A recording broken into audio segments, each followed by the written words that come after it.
Hello and welcome to the Ladysmith Athletic Code meeting for 2021. My name is Troy Gago. I'm the Assistant Principal and Athletic Director here at Ladysmith High School. And feel free to give me a call or email with any questions, comments, or concerns at any time. My contact information is here. This year, our sports and coaches for the fall sports will be Jake Ebner for cross country, football Kirk Hughes, girls golf is to be determined, girls swimming Matt Bunton, volleyball Dave Tyndall. Winter sports coaches, boys basketball, Brian Rogers, girls basketball, Joe Clark, wrestling, Chase Goodis. Spring sports coaches, baseball, Brian Wilmot, boys golf, Steve Elberson, softball, Nick Moulter, track and field is to be determined at this time. District beliefs. We believe that sports are an integral part of educational opportunities, high standards of conduct for individual participants, welfare of the participant in the school are always foremost. Participants are expected to accept these standards as part of their required behavior. Submitting the athletic code signifies the voluntary acceptance of the school district of Ladysmith Athletic Code. Applicable to all student athletes. The school district of Ladysmith Athletic Code must be submitted each year before a student starts their first sport, including practices. Applies until the end of high school participation. Applies on a year-round basis, which includes summer and between sports, even when not playing a sport. Athletic code objectives, to develop within the students the determination and dedication necessary to complete their chosen goals, to develop the self-discipline necessary for a successful life, to develop a willingness to place the good of the group before the desires of the individual, to teach that a penalty follows the violation of a rule, to provide a whole school interest in activity that will develop school pride in all students, to provide opportunities to exemplify and observe good sportsmanship, to provide the opportunities for developing lasting friendships both with teammates and opponents. Athletic code expectations. The privilege of participating in co-curricular activities is extended to all students provided they are willing to assume certain responsibilities. The participant's greatest responsibility is to be a credit to themselves, his/her parents and guardians, school, and community. Remember, it is an honor and a privilege to participate and represent the school in various activities. For every privilege and right a participant has, he/she also has a corresponding duty or responsibility. Athletic code requirements for all participants: display high standards of social behavior, display outstanding sportsmanship, display proper respect for those in authority in our school and community and opposing schools, including administration, teachers, coaches, officials, and other school personnel. Display a real spirit of cooperation, use language which is socially acceptable. A student in grades 5 through 12 are not allowed any failures during a posted grading period, trimester. Students are responsible for any schoolwork missed due to athletic activities. They are expected to make every effort to contact the instructor prior to the absence. Incompletes, viewed as Fs unless extenuating circumstances determined by an administrator. Not eligible until incompletes are made up, and grades are immediately re-averaged upon satisfaction of the incompletes. High school academics requirements. Posted grading periods include mid-trimester, which is at 6 weeks, and end of trimester at 12 weeks. Mid-trimester Fs, student sits until the F is made up. End of trimester Fs, student sits 21 calendar days. Fall sports, based on grades earned from previous spring grading period. High school academically ineligible. You are allowed to practice, not allowed to dress in uniform, and may travel with the team. Regaining academic eligibility. A student not meeting grade standards shall be ineligible from competition for a period of 21 calendar days. The 21 calendar day period begins on the first day of the earliest allowed competition for fall sports and once grades are posted for the other sports. There will be a minimum of a 1-game suspension. A student may be reinstated if at the end of the ineligible period he/she is passing the failed classes in the current grading period and has made up all incompletes. The student will then become eligible on the 22nd day. If the student is not passing after the 21-day period, the student shall remain ineligible until he/she is passing the failed classes. At the end of the 21-day period of ineligibility, the student must circulate a form provided by the office among the student's teachers to verify the student is passing the classes or making satisfactory progress. It shall be the responsibility of the student to see his or her teachers to regain eligibility. If the student is doing passing work or making satisfactory progress, the teacher will note that on the form and the student must return the form to the office. The athletic director will notify the coach involved that the student is again eligible to participate. The coach will not allow the athlete to compete until he/she gets verification from the athletic director. Mid-trimester grades. If a mid-trimester grade shows a student failing, the student must show proof from the teacher that the student is passing or making progress to the teacher's satisfaction.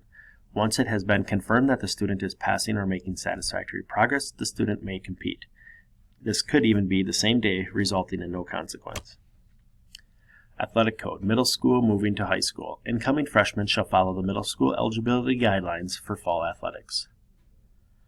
A participant failing one subject at the end of the trimester is ineligible to participate in middle school athletic events for a minimum of 5 school days and 1 event. The 5-day period begins the day grades are posted. The student will remain ineligible until a passing grade is attained or satisfactory progress is made. A participant failing 2 or more subjects at the end of a trimester is ineligible to participate in athletic events for a minimum of 10 school days and a minimum of 2 events. The student will remain ineligible until passing grades are attained or satisfactory progress is made. Athletic Code violations A through D. An Athletic Code violation A would be use, possession, buying, or selling drugs, alcohol, lookalike drugs, and/or inhalants or performance-enhancing substances. Violation B, use, possession, buying, or selling tobacco products. This includes e-cigarettes of any kind. C, grievous offense, to include any offense that is deemed serious enough by the school administration that a penalty more severe than the code prescribes is warranted. This may include any act in violation of any of the Wisconsin criminal statutes or violation of any municipal, county ordinance, or laws of other jurisdictions. It is not necessary for a student to have been issued a citation to be considered a violation. D. Unacceptable use of cell phones and other technology to include but not limited to Instagram, Snapchat, and other social media websites and applications. Consequences for violations A through D. First offense, suspension for 25% of season and games. Second offense, suspension of 50% of season or games. Third offense, suspension from all sports for 1 calendar year from date of infraction. Fourth offense, suspension from all sports for the remainder of high school career. Progressive consequences. First and second violations are progressive. If a student athlete receives a first and a second violation before the consequence can be served, the consequences are combined.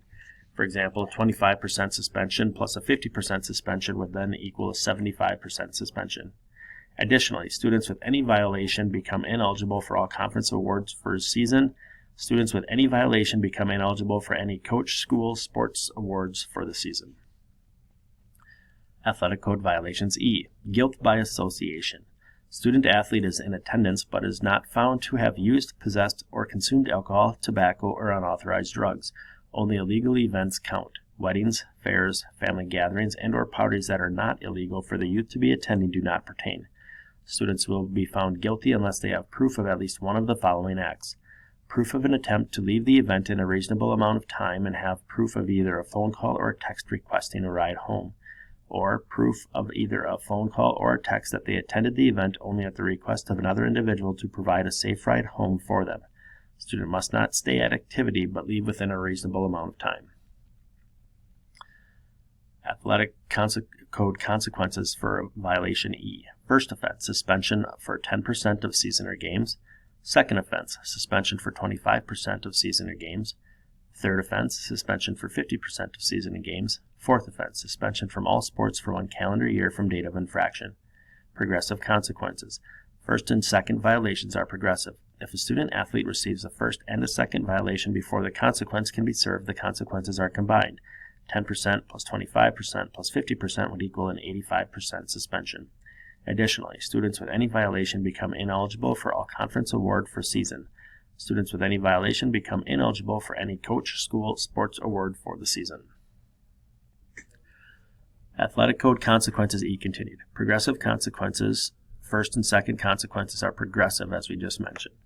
Additionally, students with any violation are not eligible for any all conference or school or coach awards.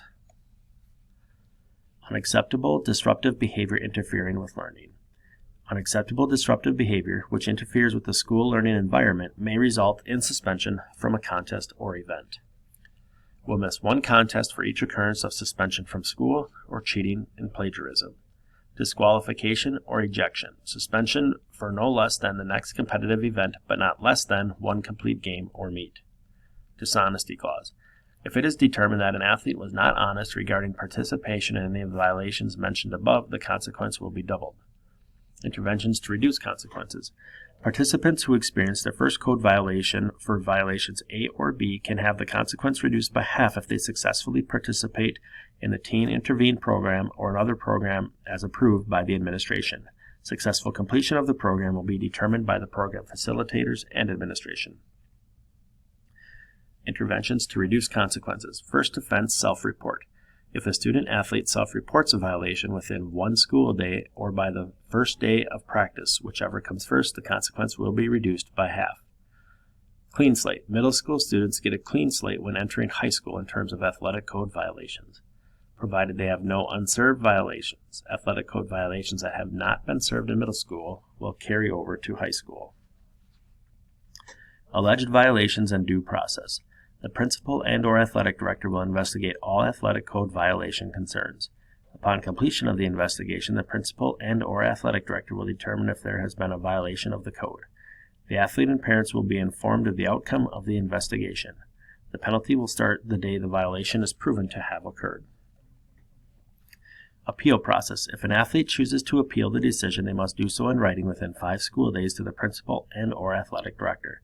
This appeal will be heard by 3 coaches appointed by the principal and/or athletic director. The results of this appeal will be sent to the athletic director within 24 hours of the meeting, and the athletic director will notify the student and his or her parent or guardian in writing. The final appeal is to the Ladysmith Board of Education. The athlete remains ineligible during all appeal procedures. If a student appeals any suspension of this code, the suspension will be stayed if a hearing is not scheduled within 1 day of the receipt of the appeal.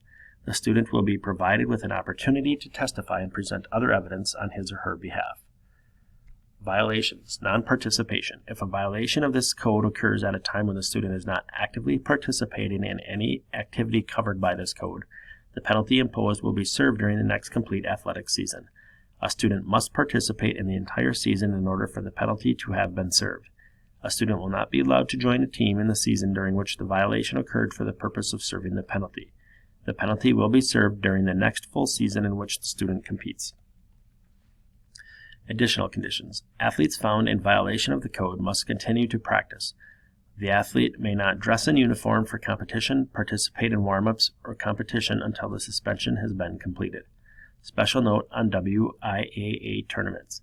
If an athlete has an athletic code suspension for one or more WIAA tournament competitions, there will be immediate disqualification of the athlete for the remainder of the total tournament series in that sport. The number of contests an athlete may miss, therefore, may exceed the number of contests suspended. This is a WIAA rule. Attendance. Any student who is considered habitually truant from school will not be permitted to participate in any Ladysmith School athletic program until administration determines there has been improvement in attendance. To be eligible to participate in an interscholastic athletic event or practice, the student must be in school by noon the day of the event or practice and remain in school until the end of the day. Any exceptions to this rule must have prior approval of the athletic director and/or principal. WIAA Guidelines. As a member of the WIAA, we must follow all rules and guidelines of the WIAA. A copy of these is available from the athletic director. The school district of Ladysmith may be more restrictive than the WIAA rules and guidelines. Coaches in turn may have additional rules and consequences which are more severe than those listed here. Care of uniforms and equipments. Students are expected to care for all school equipment uniforms in a proper manner and return them at the end of the season. Changes to the athletic code will be made as deemed necessary as determined by a 2/3 vote of the athletic council, which is made up of all LHS head coaches and administration for the upcoming school year. To be eligible for practice, every student athlete in middle and high school must have the following completed and submitted to the athletic director before they can practice: a physical clearance form, which is a paper copy, the online forms of alternate year card, athletic code acknowledgement form, concussion acknowledgement form, WIAA eligibility form, high school only, and a medical release form. To be eligible to compete, in order to compete in events, each student athlete must have paperwork submitted and an athletic fee of $25 must be paid. If there are any extenuating circumstances regarding any of the fees, the student-athlete must establish an arrangement of payment with Mr. Posowitz, the principal. At this time, Mr. Posowitz will communicate this to the athletic director. Chain of communication. Conference between student-athlete and coach is the first line of communication. Second, a conference between a parent and possibly student-athlete and coach. Third, conference between athlete and athletic director. Coach may or may not be involved. Conference between parent and or student-athlete with principal and athletic director. Coach may or may not be involved. Conference between parent and possibly student-athlete with principal and athletic director. Conference between parent and possibly student-athlete and superintendent. And finally, the last step would be a conference between the parent and or student-athlete and Board of Education. A dual sport waiver is in the addendum portion of the athletic code. Any student interested in participating in 2 sports simultaneously during the season must have this form filled out and completed and turned into the athletic director. Examples of this would be like an athlete that's wanting to play track and baseball during the same season. If you have any questions, again, my contact information is on the first slide. Please feel free to give me a call or email at any time, and I would be happy to assist you. This concludes our 2021-2022 school year athletic code meeting. Thank you.